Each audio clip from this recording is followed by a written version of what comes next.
বিশ্বনবী বলে, বান্দারে শোনো, ও আমার উম্মতেরা, 4টি মাস আল্লাহ পাক তোমাদের ভিতরে বিতরণ করেছে। 12টি মাস আল্লাহ পাকের গণনায় আসমান এবং জমিন যেই দিন আল্লাহ পাক সৃষ্টি করেছেন সেই দিন 12টি মাস আল্লাহ পাক বানাইছেন।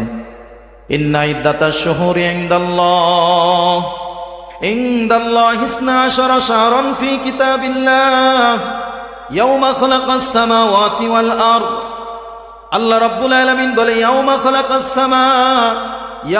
খালাকাস সামাওয়াতি ওয়াল আরদ, আমি আল্লাহ পাক যেদিন আসমান সৃষ্টি করেছিলাম, ওয়াল আরদ জমিন সৃষ্টি করেছিলাম, ওই দিনই মিনহা আরবাতুন হুরুম, 4টি সম্মানিত মাসও তোমাদের জন্য সৃষ্টি করেছি। আল্লাহ পাকের গণনায় 12টি মাসের ভিতরে সম্মানিত মাস কয়টি? এই 4টি মাসকে বিশ্বনবী বলতেছে, উম্মতেরা তোমরা গুরুত্ব এবং তাৎপর্যের ভিতর দিয়ে 4টি মাসকে অতিবাহিত করবা। এর ভিতরে রজব মাস হলো তোমাদের জন্য প্রথম। রজব মাস তোমাদের ভিতরে প্রথম। রজব মাস কিভাবে কাটাইবা, সম্মানিত মাসের সম্মান কিভাবে রক্ষা করবা, আল্লাহ রাব্বুল আলামিন বান্দাদেরকে বলে দিয়েছেন, বান্দারা সম্মানিত মাসের ভিতরে আমি আল্লাহ পাক সম্মান রক্ষা করার জন্য যা যা করণীয় তা তোমাদের ভিতরে বাতলিয়ে দিয়েছি। 1 নম্বরে কাজ হলো, সম্মানিত 4টি মাসের ভিতরে তুমি কোনো ঝগড়া, যুদ্ধ, বিগ্রহ, মারামারি, হানাহানি, কাটাকাটি করতে পারবা না। বনি ইসরাইলদের ভিতরে যত মারামারি, ঝগড়া ঝাঁটি, কাটাকাটি পুরা 8টি মাস ব্যাপকভাবে চলছে। পুরো 8টি মাস যা খুশি তাই করছে।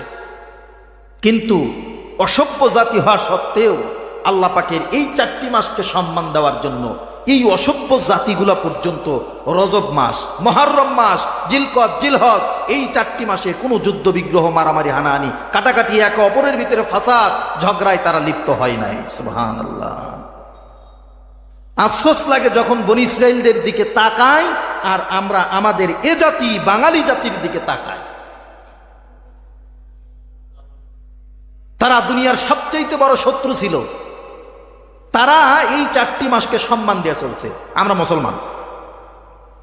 মুসলমান, মুসলিম তরিকা অনুযায়ী আমাদের দুনিয়াতে আসা, মুসলিম সিস্টেম অনুপাতিক আবার দুনিয়া থেকে আমাদের বিদায়।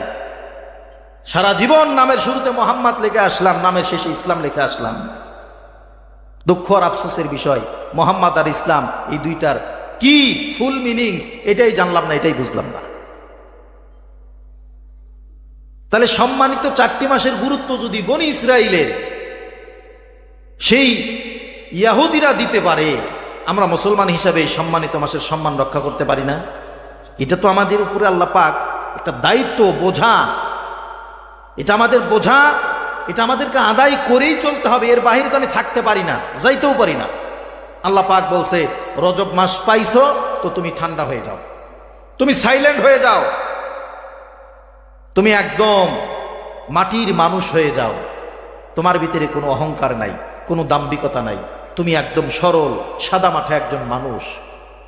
তুমি আল্লাহ এবং আল্লাহ রাসূলকে চিনো, তোমার ভিতরে কোনো অহংকার, অহমিকা, দাম্ভিকতা কিছুই নাই। নিজেকে একেবারে বিলীন করে দাও। অথচ এই রজব মাস এখনো মানুষের মামলা মোকদ্দমা চলে কিনা? চলে না? অন্যায়ভাবে বিচার সালিশ আছে না নাই? একজন আরেকজনের সাথে সীমানালে মারামারি হয় কিনা? অথচ আল্লাহ পাক এগুলো নিষেধ করছে।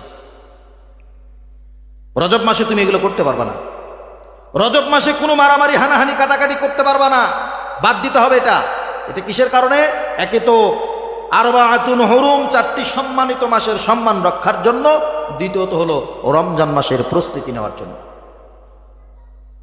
আল্লাহ কঠোরভাবে নিষেধ করে দিল, কোরআনের আয়াত দ্বারা, কোরআনের নস দ্বারা নিষেধ করে দিল, বান্দা এই সম্মানিত মাসে তোমরা কোনো মারামারি, হানাহানি, কাটাকাটি করবা না। কিন্তু আমরা কে শুনে কার কথা? আছেই, চলছেই। সারা বছর যেমনে কাটে রজব, তারপরে মুহররম, জিলকদ, জিলহজ ঠিক ওই রকমই কাটে। কোনো সময় রজব মাসে মারামারি, হানাহানি, কাটাকাটি, ঝগড়া ফাসাদ অন্যান্য মাসের চাইতে আরো বেশি বেড়ে যায়। রমজান মাসে ঝগড়া লাগছে, ভাই রমজানের খাতিরে তো একটু মাফ করার দরকার। কয় হুজুর কথা কয়েন না, সারাদিন রোজা রাখছে, মাথা এমনিই গরম। সারাদিন রোজা রাখছি, না খেয়ে রয়েছি, মানে তাওয়ায় রয়েছি, খালি দিছে বাড়ি, মাথা এমনিই গরম। অথচ আল্লাহ পাক বলছে, বান্দা রমজান মাসে রোজা রাইখা তোমার ধৈর্যের পরীক্ষা চলছে, আর আমরা সেটার দোহাই দিয়া মারামারি আরো চেতায় দিই বেশি করে। তাহলে রজব মাসের শিক্ষা, রজব মাসের সম্মান আমাদের রক্ষা করতে হলে এই মাসে কোনো কথা কাটাকাটি তর্কাতর্কির ভিতরেও আমাদেরকে যাওয়া যাবে না, কোনো ফাসাদ চলবে না, কোনো দাঙ্গামা চলবে না। সব কিছু বন্ধ করে দিয়ে একে অপরের প্রতি সৌহার্দ্য, সম্প্রীতি আর ভ্রাতৃত্বের বন্ধনের নতুন এক দৃষ্টান্ত কায়েম করতে হবে আমাদেরকে। তবেই এই রজব মাসের সম্মান রক্ষা হবে। তাহলে আল্লাহ পাক রমজান মাসের আগে রজব দিয়ে আমাদেরকে বুঝাইলো, বান্দা রজব মাসেই তুমি সংযম শুরু করে দাও, নিজেকে কন্ট্রোলিং করা শুরু করে দাও। তুমি একজন মানুষ তোমার সাথে ঝগড়া করতে আসলেও তুমি তার সাথে ঝগড়া করবা না, আসসালামু আলাইকুম বলে তার কাছ থেকে চলে আসবা। তাতে দুনিয়াবাসী, সমাজবাসী, আশপাশের লোকজন তোমাকে যা খুশি তাই বলুক, তুমি সালাম বিনিময় করে চলে আসো, তার সাথে ঝগড়ায় লিপ্ত হয়েও না। এটা এই মাসের সম্মান। আর এর দ্বারা কি হবে? একটা কন্ট্রোলিং এর সীমাবদ্ধতা আমার ভিতরে তৈয়ার হবে।